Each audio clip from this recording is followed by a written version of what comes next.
Won't you come and meet me at the movies? Won't you come and watch a flick with me? Famous scenes with drama queens and heroes acting out there on a silver screen. Come grab a seat, the popcorn is on me. Camera speed. Sound production, take one.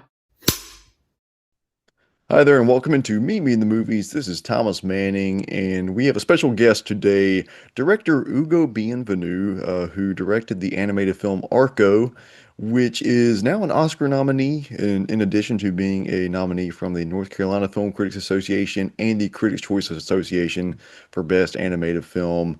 This was Ugo's first feature film as animator, but he's worked in storytelling in a variety of capacities and worked in animation for many, many years. And it was a privilege to be able to chat with him and explore what is not only my favorite animated film of the year, but one of my favorite films, period.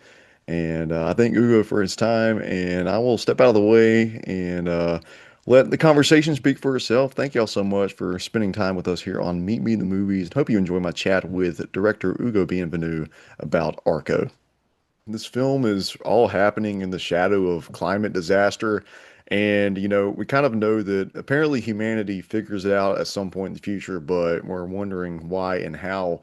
But I'm curious for you, at what point in the development process that you arrived at having the climate catastrophe as the underlying conflict for the whole film? In fact, I didn't think about it. It came all like uh, I'm a science fiction writer myself since more than 10 years now. And when I began working on the movie, I was like, maybe okay, what we are like books or movies that had happened, in the world. So I said maybe it's our turn now, the new generation of science fiction writers to spread better things in the future if we want them to happen. As we see, they happen when we imagine things. So let's imagine better things. And that was kind of the one of the first points starting thinking about the movie. The other point was where it was early 2020 and the world wasn't going really well because it was COVID and stuff. And I was like, really, I couldn't see how it could get better in a few years. So I was like, I needed tenderness and I wanted to give a hug with my movie. So that became the project. And one day I drew a face getting out of the sky, and this was Arco. And with this image came everything, came. It was a boy from another era meeting a girl from another era, and she would help him going back to his age, and it was about us today and actually when I was a kid, I hated when adults or movies were lying to me or fiction were lying to me. I think children are really clever, and me when I was a kid, I often felt like the adult in me wasn't respected, and now that I'm adult, I feel often that the child, my inner child, is not respected neither. So I said, okay, let's face it, let's look at people in the eye, children, grandmothers, fathers, whatever, and say, this is what we are going through. This is reality.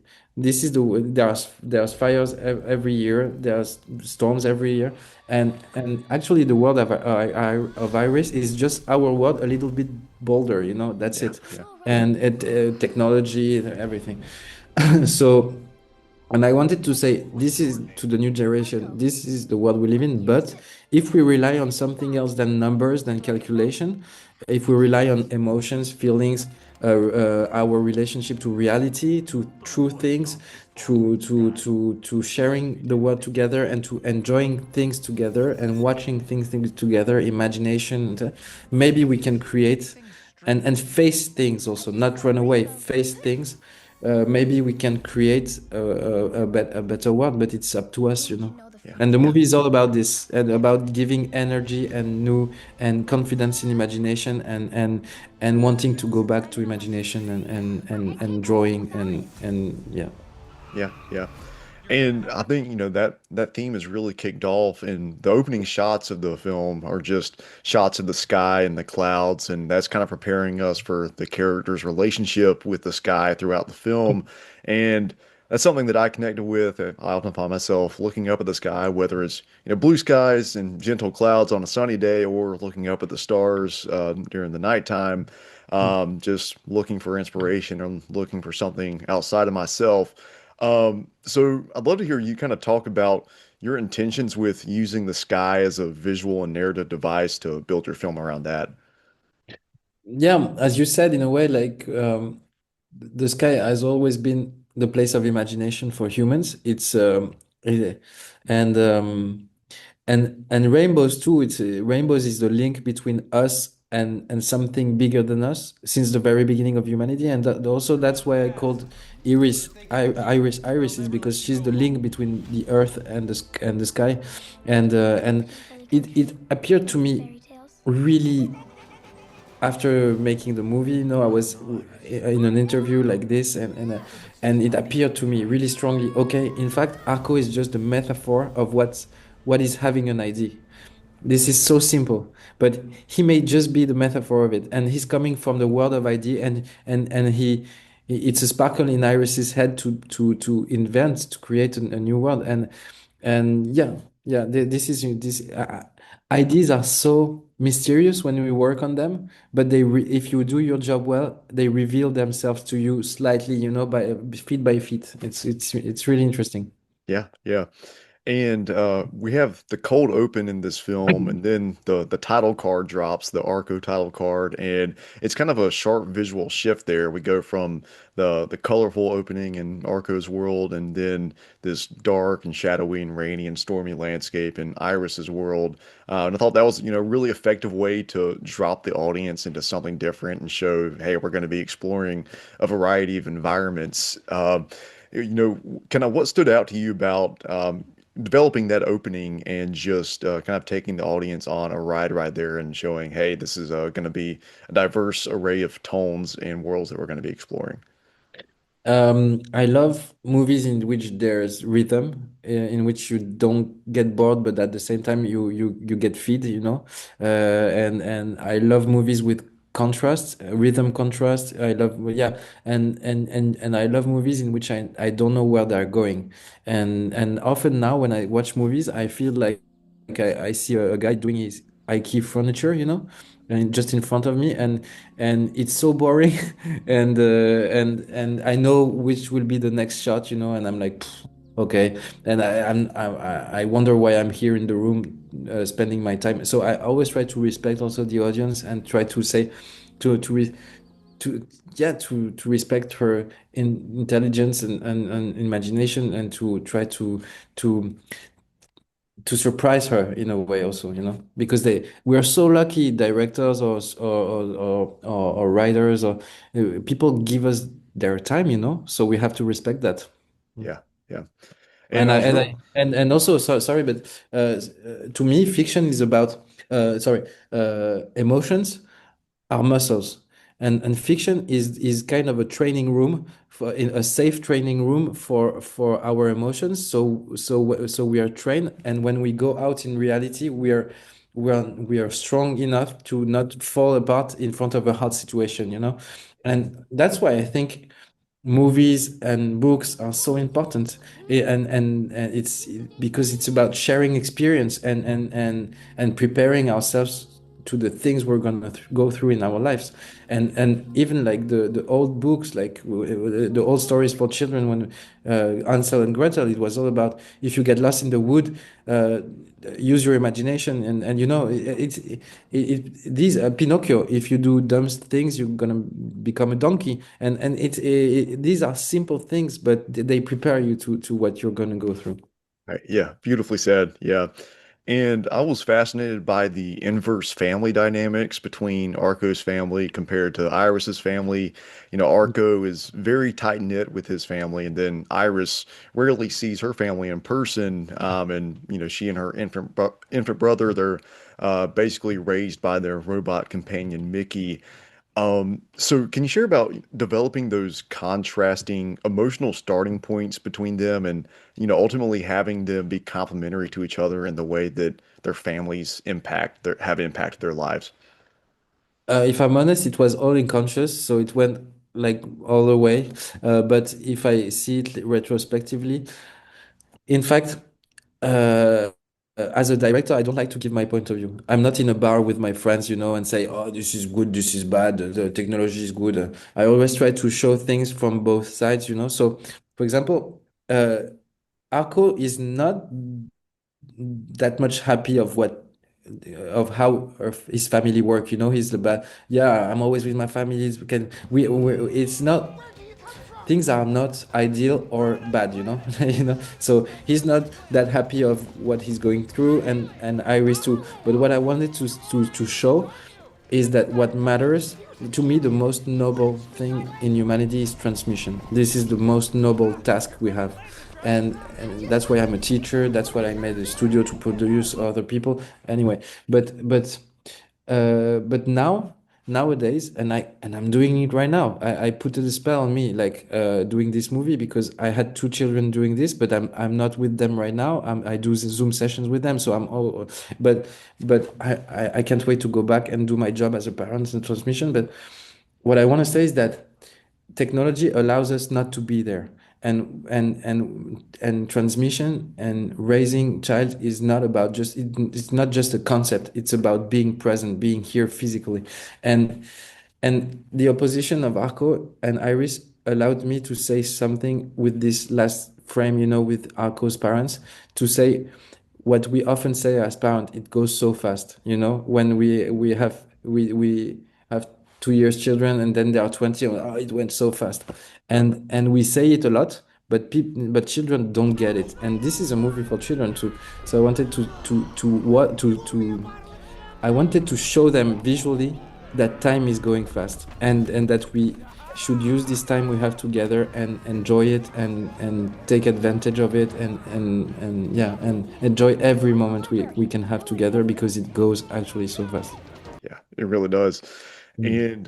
And going back to the Mickey robot character, I was taken with how much emotional impact you were able to derive from that character, and I imagine that's quite a challenge to kind of animate the emotion into something with no facial features and human expressions. And I guess it's not even directly in the animation, but just in the development of that character and in the writing.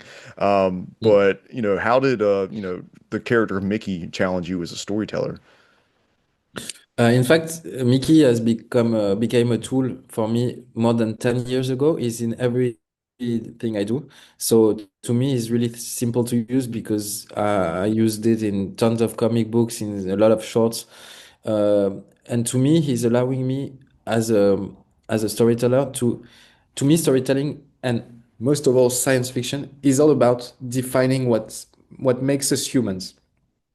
And what makes us humans is a simple thing. What How can you say that? But for example, robots, um, one thing is the same. Everything is data for a robot. Nothing is more important than another thing. It's all flat. But us, being a human, in fact, if we resume it at its very core thing, it's saying this is important for me. This is all humans is what could define us. The lower definition of us, of humanity, would be that a creature that says this is important for me. And when that's what Mickey does in the cave, he's just saying you're important to me. And me, as a father, it was my way to say to my kids, like, you're important to me. All right, we are here on Meet Me in the Movies talking with director Ugo Bienvenu about his film Arco. Hope y'all stick around after the break here. Thank y'all for watching Meet Me in the Movies, and we will be right back. Won't you come and meet me at the movies? Won't you come and watch a flick?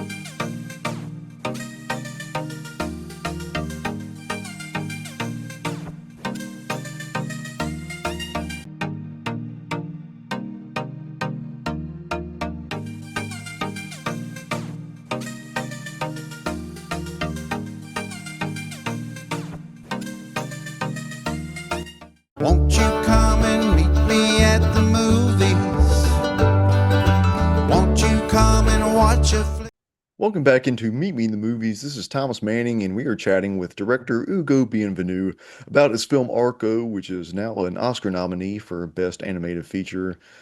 I will let the conversation continue. Thank y'all so much for watching and listening here on Meet Me in the Movies, and I hope y'all enjoy. And, I'm always taken with this idea in time travel stories where you have communication between the future and the present, or the present and the past, depending on your perspective. And I guess ultimately that's what filmmakers and storytellers are doing in general as well.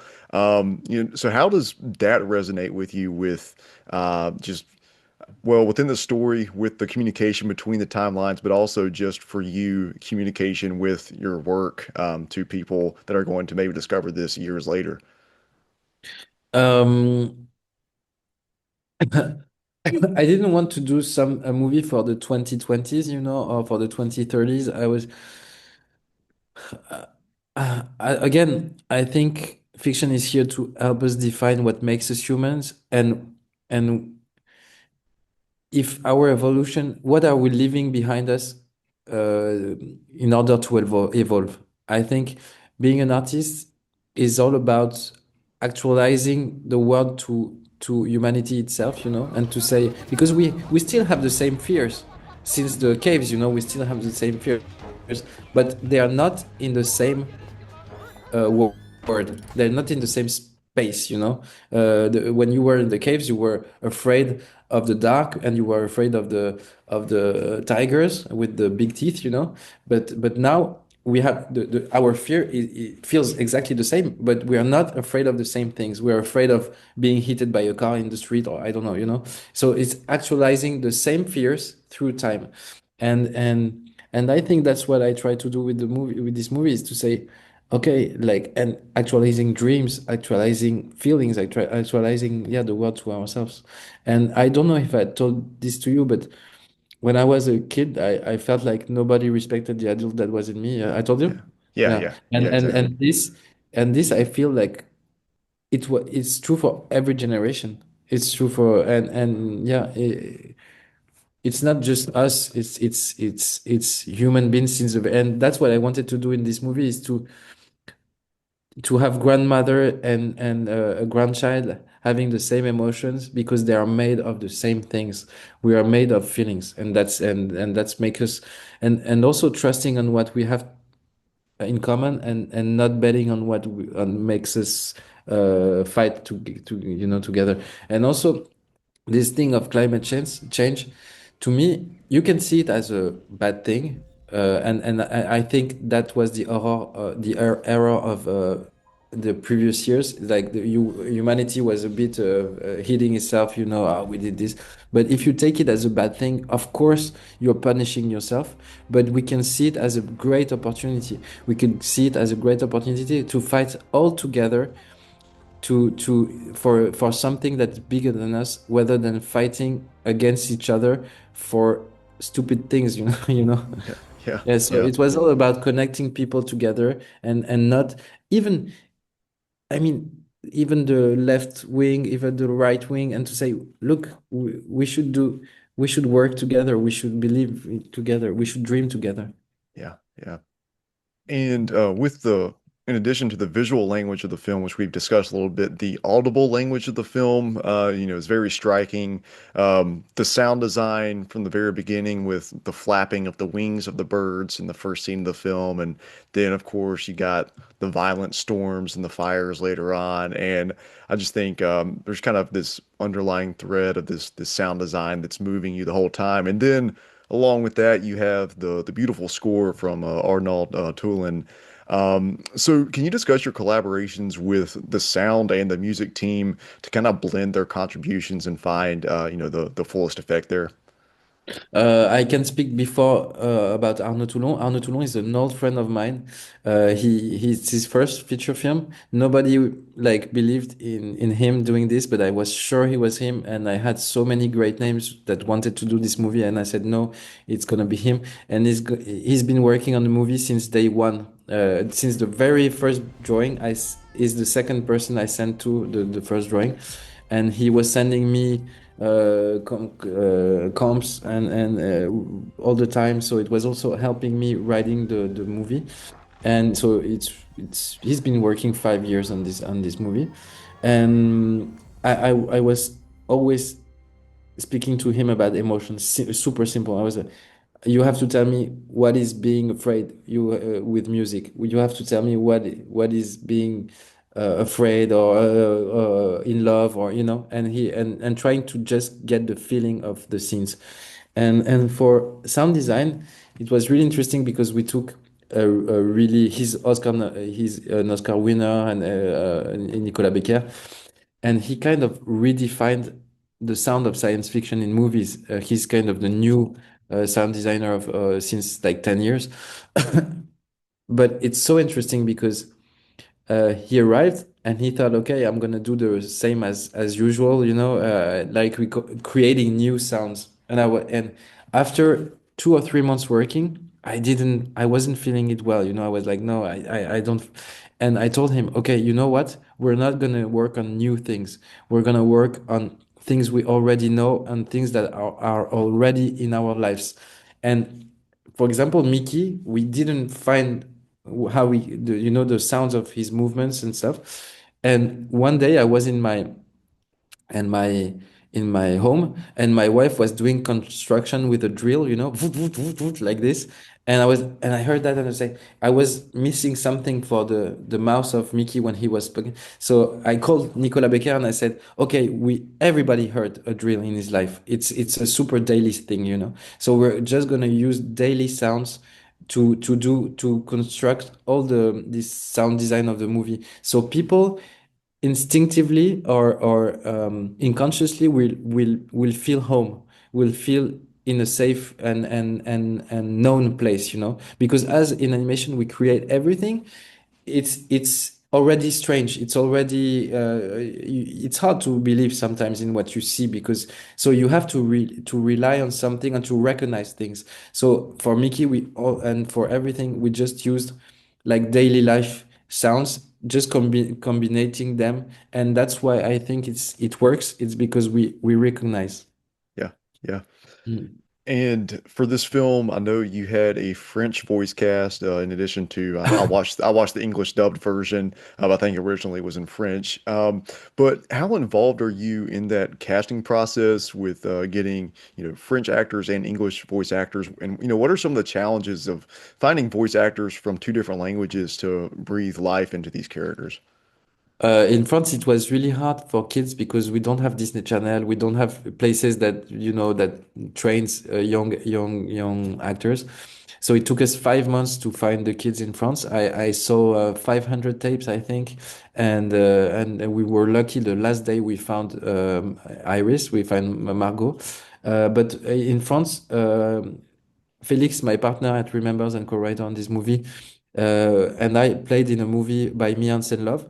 And we met on this movie. We met all the French young actors and stuff, and became friends. So we just got to friends and say like, hey, would you work on our movie? And they all said yes because they are friends of ours, and it was super happy. We were super happy doing this, and honestly, it was really joyful.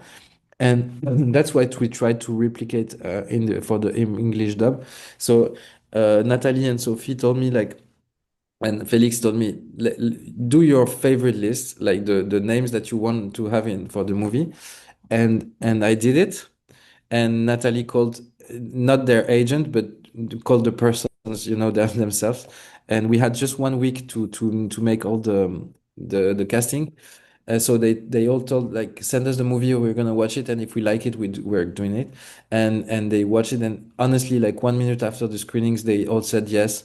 And it was not about another commercial movie. It was about they all wanted to do this movie because they believed in it, or they had kids and they wanted these kids to, and I didn't want also to copy paste the French version. I told them right away. I told them I want to have fun with you. I want you and because also, I mean, these are all such crazy actors, that if it was just to make the same, we could have taken anybody else, So I told them, let's have fun together, and it was a lot of fun. And also, um, I what was important to me is to keep the essence of the movie, but not the yeah the I didn't want it to be the same because cultures are different too. The French is much more flat because it's a flatter way of expression, you know. But English is way more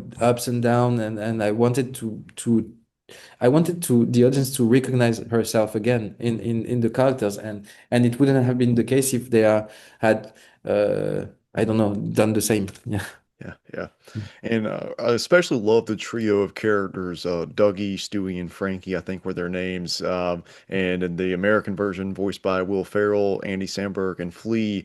And I think at first when we meet them, you think they're just going to be these kind of goofy idiots. Then maybe later on they're going to be a bit of a threat, but by the end of the film, they go in some pretty unexpected directions. And it felt like you had a lot of fun writing those characters. Is that probably fair to say?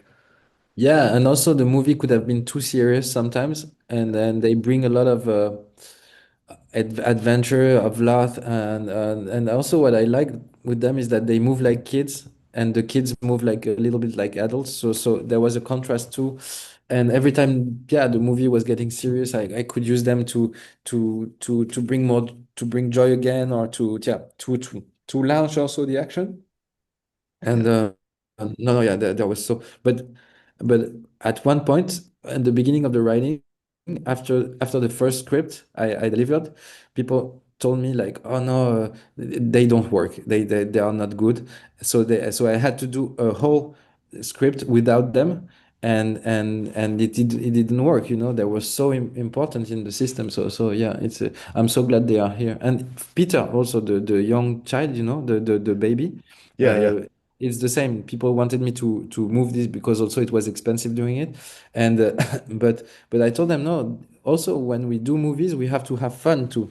And me doing this little kid, which is in fact the audience, but in the screen, was really important because it's also my way of playing with my craft, you know. And because the baby is like this, he goes from a scene to another, sometimes laugh, sometimes cry, exactly like the audience. And honestly, he doesn't do anything else, but but after the screenings, people saying me, "Oh, I love Peter so much." It's because they recognize it because they've been in the same situation during 1 hour and 23 minutes. You know, yeah, so yeah, it's also cool to, as a director and as creators, also I think it's cool also to play with the craft a little bit. yeah, absolutely. Well, Ugo, I'm so glad we got to spend time chatting today, and Oh, I congrats lost on. you. Mm. Oh, I'm sorry. I was just, I was saying, so glad we got to spend time chatting today. It was really a privilege, and congrats on such a beautiful film that really moved me, and and congrats on the Oscar nomination as well. Obviously, I'm not a voting member of the Academy, but if I was, you would certainly have my vote. So, Thank congrats, and you. hopefully we show more conversations in the future. Yeah, hopefully. Thank you, Thomas, and thank you for your time and space.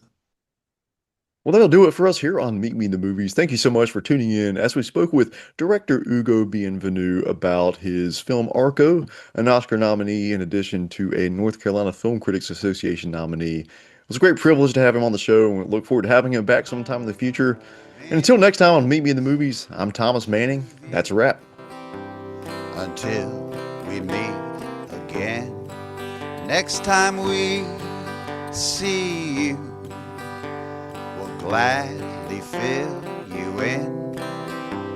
We'll tell about the happy and the sad ones. We'll talk about the good ones and the bad ones. Many films to view till we meet again.